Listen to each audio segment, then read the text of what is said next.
Good morning, good afternoon, good evening, wherever you are. Welcome back to World Africa channel. Now, ladies and gentlemen, it is now clear that Ugandan authorities have now made it clear that they are not going to leave or give freedom to Kizze Besigye, who has been in their detention since November the year 2024, after he was abducted in Kenya. You see, this is actually so saddening.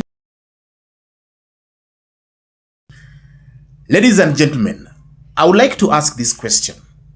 What does the Ugandan regime really stand to gain in the torture, the detention of Kizze Besigye? This guy has been in detention since November 2024. The charges are baseless.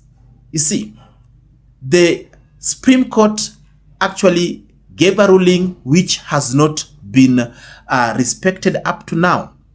Remember, when this guy was reportedly abducted in Kenya, the first appearance was in a military court, which is totally against the rights of a civilian. Because why should a civilian, somebody who is not serving in the military, to be arraigned in a military court?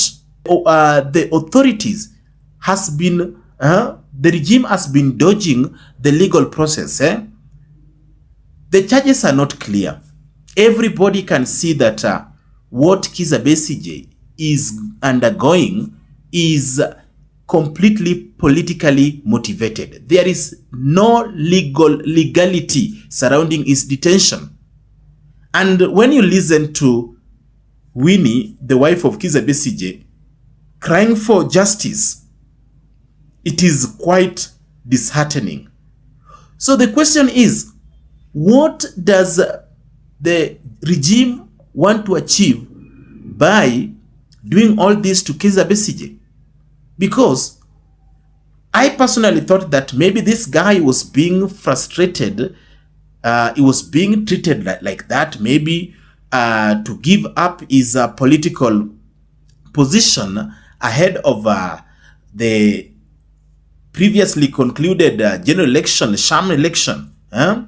You see, but even after this election, after Museveni was declared as the president in the disputed election, still this guy is being held in detention. They've refused to give him bail. Now, what is the reason?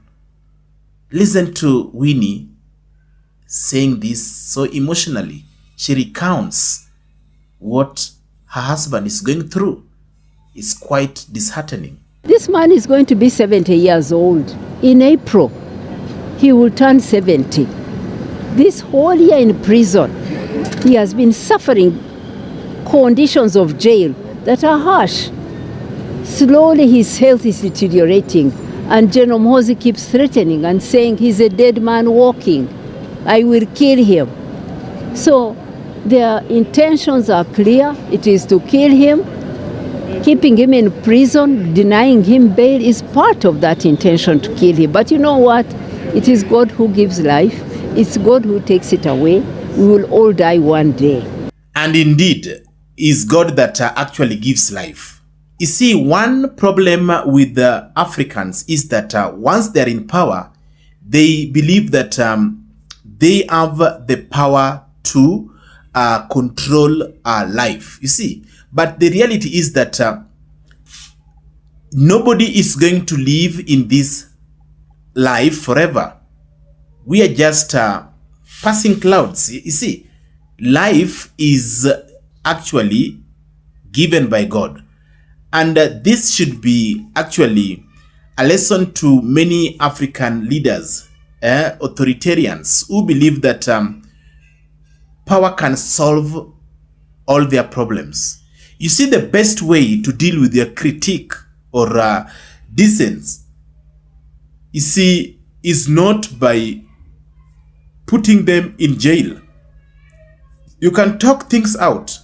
You can actually air out your issues if they're political, if they are family based, if they are historical. You can sit down and talk.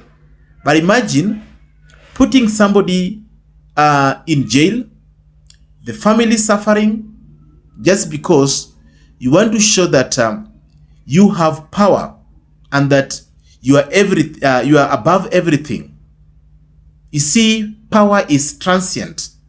You can have power today, but tomorrow you will be just a normal or an ordinary person. We have seen this in many African countries. Look at what happened to Mugabe of Zimbabwe. We saw what happened in Sudan. Omar al-Bashir is in jail now. The guy was wielding power. Look at what happened to Gaddafi. Look at what happened to Bagbo, Ivory Coast.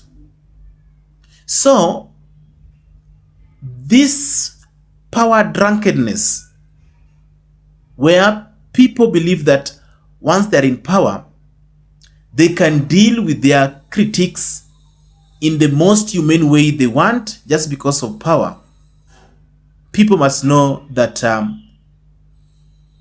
being born is luck, but death is mandatory.